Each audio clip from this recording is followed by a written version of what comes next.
UK are and have been suffering many attacks and forms of oppression. But a fresh wave of attacks has been sort of going on for the past 3 decades under the new wave of neoliberal politics, which sort of began sort of the 70s, which is essentially the principle of free markets, whereby politicians and business advocate for little state involvement, like benefits and the NHS, because they believe that business will fill these gaps because there's a market for them. This, it's obvious to all of us here, is at an immediate contradiction with the obvious fact that wages are declining, there's lots of people on vulnerable employment, like 0 hours contracts, and so the ability for people to actually pay for such things is dwindling and it's very hard.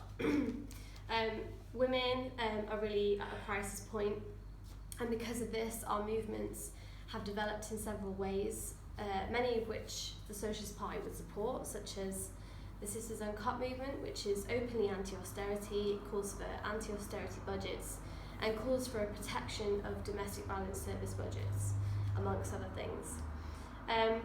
So in this lead off I'm going to discuss several approaches, movements that can and are taking, and I'm going to discuss the weaknesses and strengths of these approaches. But ultimately this is a Socialist Party meeting and we are the Socialist Party, so I'll be discussing why we believe a socialist Marxist approach is needed when fighting women's oppression.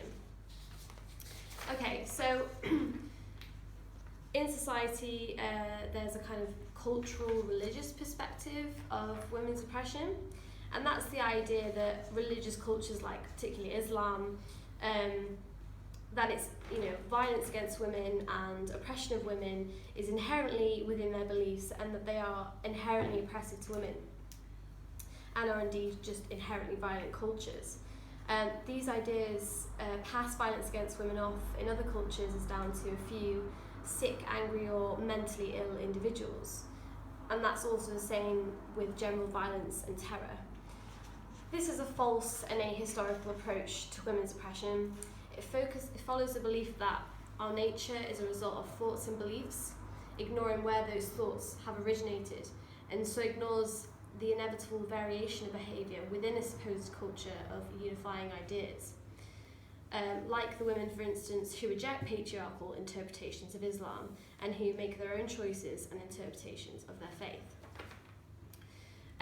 So gender perspectives, so feminist perspective. I identify as a feminist, and many women within the Socialist Party do, but we are Marxist socialist feminists.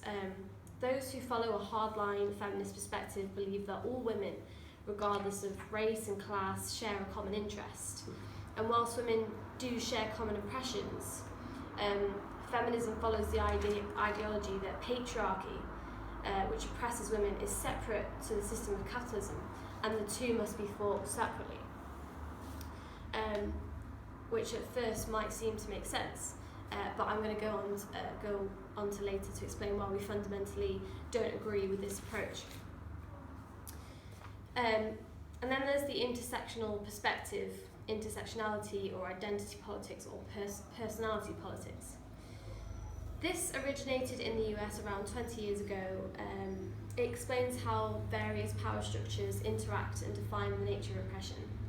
It sees oppressions as separate entities, but they interact to give an individual a complex and intersecting experience of oppression. It follows that oppression can be ranked, and class, for example, is just another oppression, and intersectionality would define it as classism. And I'll discuss later why we see that as a problem. Intersectionality is a very popular theory. It's a prominent paradigm in our own student movement here in the UK.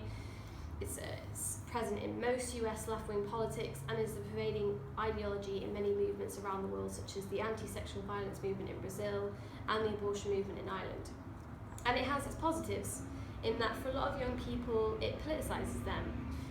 For students, it's their first introduction to putting political definitions to the oppressions they're experiencing, and it helps them to become politically active, and importantly helps people to understand oppression, their own oppressions and oppressions they don't face, and that shouldn't be belittled. However, it's important to understand where intersectionality comes from. intersectionality came about at a time of real gains for capitalism. It was around the time of the collapse of Stalinism and the idea of socialism not being a viable option, and that began to have deep effects in consciousness of working people and the left that have lasted to this day. Leaders of social movements were exposed to their truly reformist nature, and they sold out to capitalism essentially. And so there came a rise in the consciousness of social movements that somehow capitalism could be reformed in a way to provide liberation for women and working people. And the women's movement largely turned its back on socialist ideas. Intersectionality stems out of this postmodern theme that arose out of this phenomenon. It is the rejection of these grand meta-narratives that there is no overarching explanation of oppression, that all is relative, and oppression is the complex intersection of many explanations and many forces. It focuses ultimately on the personal, and it explains it from a personal standpoint, and was used by bourgeois feminists to focus on the idea of women's liberation as being something about breaking glass ceilings and getting women into powerful positions. And a lot of intersectional feminists do now reject this aspect of capitalist feminism. However, the focus with personal politics and the focus on the individual does not sufficiently challenge the status quo because it has no material understanding. Material is something from which other things are made, and so what I mean by that statement is that intersectionality has no understanding of how oppressions come about, and so cannot challenge the structure which made them. It tends to point to patriarchy, racism, LGBTQ phobia, and ableism all at once, but has no conception of where those oppressions originate. Very rarely in feminist circles do you get explained the rooting of women's oppression. It's just an assumption that it's a part of society and that it's a part of life, but you're not told why. And that's where the socialist Marxist perspective steps in. Marxists and socialists are sort of caricatured and portrayed as only sort of focusing on class oppression and sort of focusing on like the liberation of the working classes, and that's it. And for Marxists, socialists, it's absolutely the case that class is central for us. Class is the key and overarching division in society, and that is a statement which a lot of sort of different feminist intersectionalists would disagree with, that it needs explaining. So in society there is two main classes. There is the ruling class, which is sometimes, mostly today, described as the 1%, which are those that own the means of production and who appropriate profit. The other main class in society is the working class, which is broadly wage slaves, people who have to sell their labour in order to live and survive. And there are middle layers between these two classes that could side with either class in the context of struggle. But generally speaking, the working class is the largest class in society, and it's growing because of things like urbanisation in China and India, and women entering the workforce globally. But importantly, we see class not only as just one type of oppression, it's a type of society.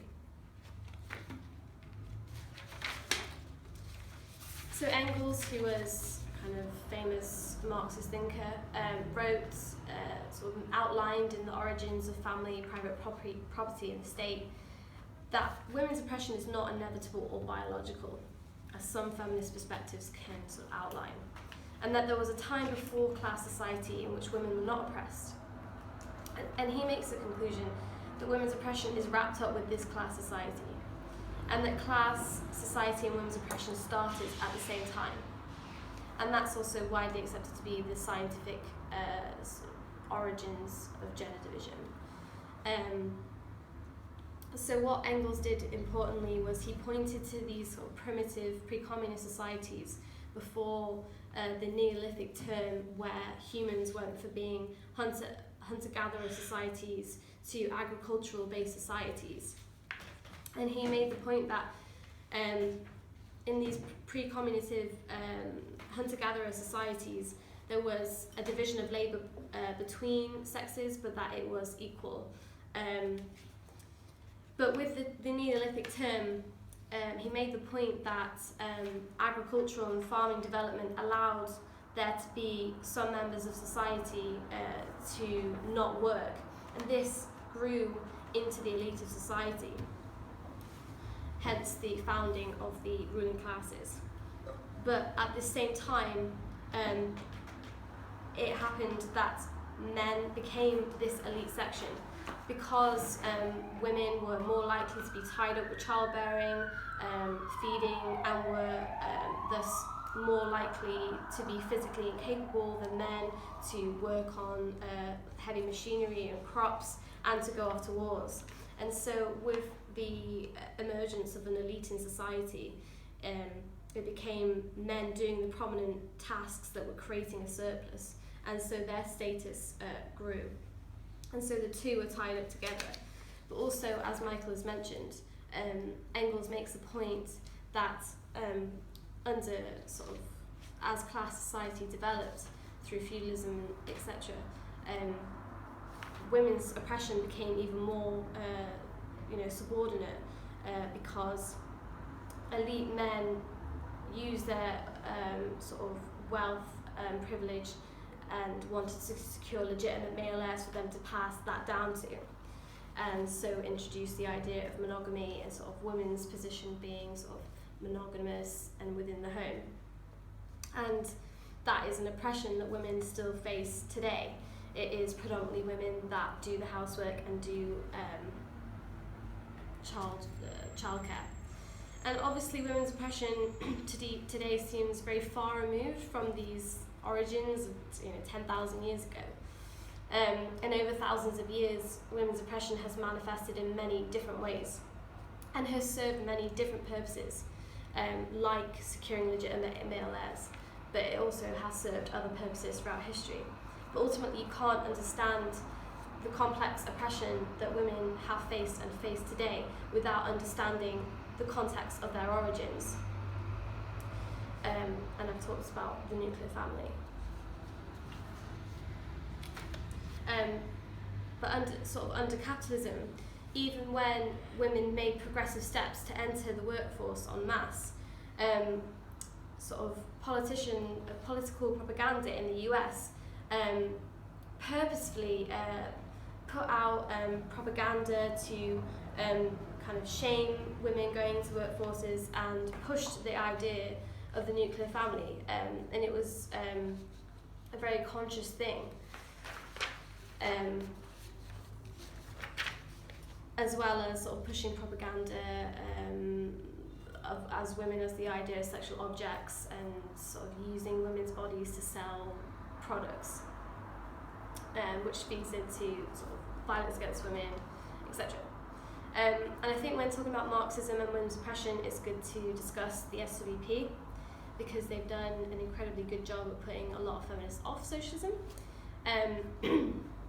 The SWP take the position that there are essentially no power gaps within the working class. They kind of crudely assert that working class men don't benefit from women's oppression. For example, one of their leading members is quoted to have said, "Atomized and separate, encouraged to go for each other's throats, workers are powerless. So when a male worker abuses his wife, he is acting not out of power, but out of powerlessness, out of weakness. And when a white worker acts in a racist manner towards a black worker, the white worker is not expressing their own power, but the power of the system over them. We reject that perspective. Men do materialistically benefit from women's oppression. If a woman is in a heterosexual relationship and is working full-time, as well as being primary caregiver to children and doing the household chores, then her male partner is benefiting, probably by having more leisure time, etc." The SVP have a flawed theoretical perspective when it comes to women's oppression.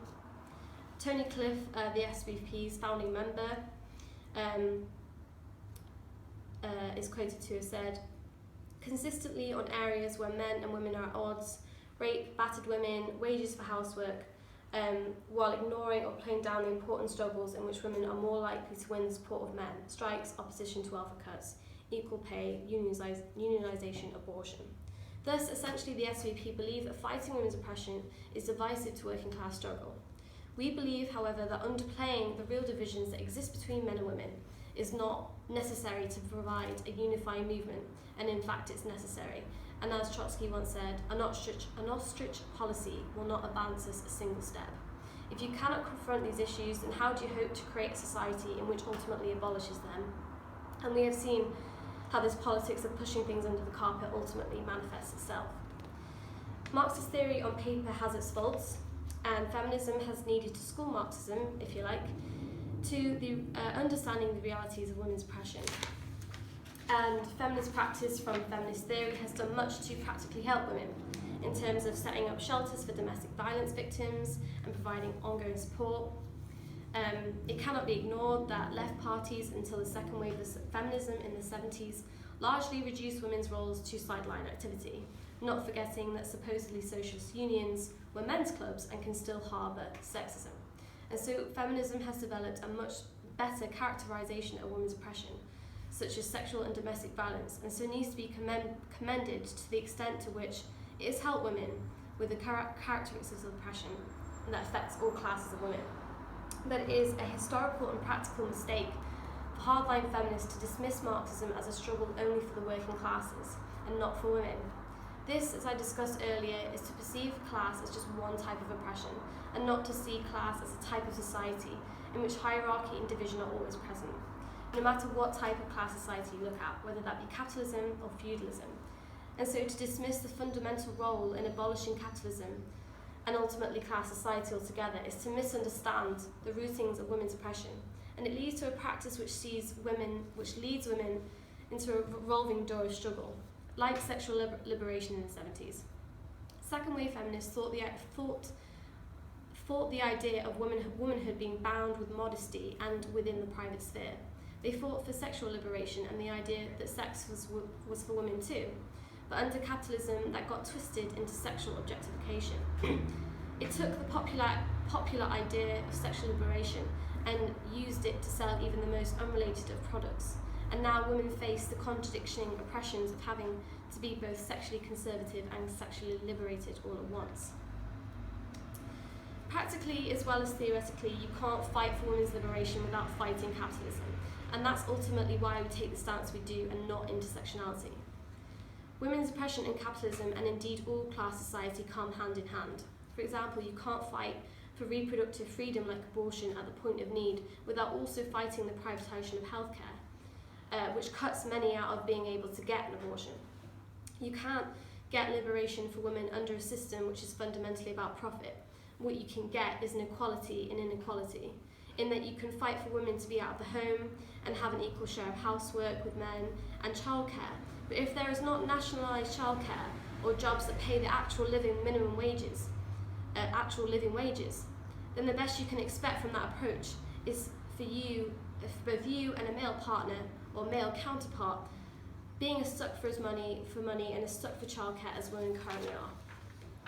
Further, it would be nigh impossible and frankly pointless trying that approach, because under the repressive and alienating conditions of capitalism, where workers are removed from the control of their labour, they're essentially cogs in a machine for profit, and where the system's sole goal is profit expansion, then there inherently comes a tension between workers and business owners, because business owners, aka capitalists, are consistently trying to push up our hours and lower our wages to expand their profits and replace our jobs with machines.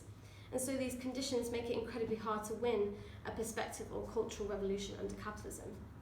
Because when people are so alienated and driven into increasing economic hardship, then they become defensive over dwindling resources given to them by the system. And then that creates the perfect mixture of hatred and discrimination against other working class people, as Michael has talked about, which capitalists perpetuate and exacerbate by taking the alienation and frustration of workers created by the conditions of capitalism and aiming that on oppressed groups. And that's what we see every day, and they have used that tactic as long as they've been around to distract and take away the blame from themselves. And Michael have discussed this with blaming funding being taken away supposedly from the NHS to fund PrEP, etc. class society fundamentally benefits from oppression. And so with every measure that women may win as a step forward, they will be pushed back, and capitalism will try to strip us of those reforms. It's important to acknowledge that women have made gains, such as equal pay, like non-sexual discrimination in the workplace, but these mostly exist on paper. Women are still incredibly alienated in the home, and 2 women are directly murdered by a male partner or ex-partner a week, and 5 further women commit suicide to escape domestic violence a week. So the only way to have both the material liberation for women in terms of having control of reproductive rights, and so access to services, equal economic access, and access to equal treatment in the public and private sphere, is for creating a society in which the control of those services and the public sphere is nationalised and democratically and proportionately run by workers, and where the labour of the private sphere is communalised, whereby there is communal childcare, communal food production and preparation, and thereby creating the basis for perspective and cultural liberation of women also, which would not automatically come with said socialist society. There would have to be further work done to rid the perspective hang-ups of the old system, but it would provide the basis for it. As socialists and as members of the Socialist Party, we take this ideology and fight for it transitionally. We don't just abstractly call for revolution, we fight for the reforms we can win under capitalism, and that would immediately improve the lives of women. We make the call for measures to go further, and ultimately call for measures to push for the development of a socialist society, one run by the 99% for the 99%. The Socialist Party and socialist activists have had good records in women's campaigning against women's oppression. The Socialist Party led a domestic violence campaign in the 90s to get unions to campaign against domestic violence. At the Beckett, I was elected women's officer. We won consent workshops. We won £2,000 to fund a women's peer support group. And we worked with leading researchers to develop proper support and guidance for student domestic violence victims. In Ireland, the Socialist Party there have established the organisation ROSA, and our TD, Ruth Coppinger, leads the fight to repeal the 8th Amendment. And what can we do to move forward practically? In student spaces, we should be taking the positives of intersectional thought and turning that into practice instead of focusing on how our movements can be improved internally.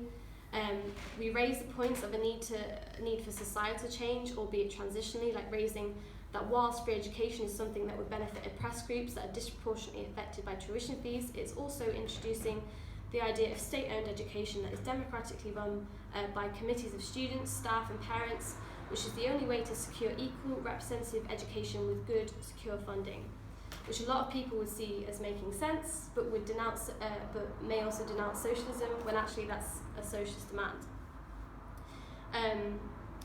So we take these transitional demands to our union branches, we support women on strike, and we lobby local councils to implement no-cuts budgets, which we have been trying to do here in Leeds. Just to end, in the words of one of the Socialist Party's leading pro-choice campaigners, I'm not here to break glass ceilings, I'm here to tear the whole house down.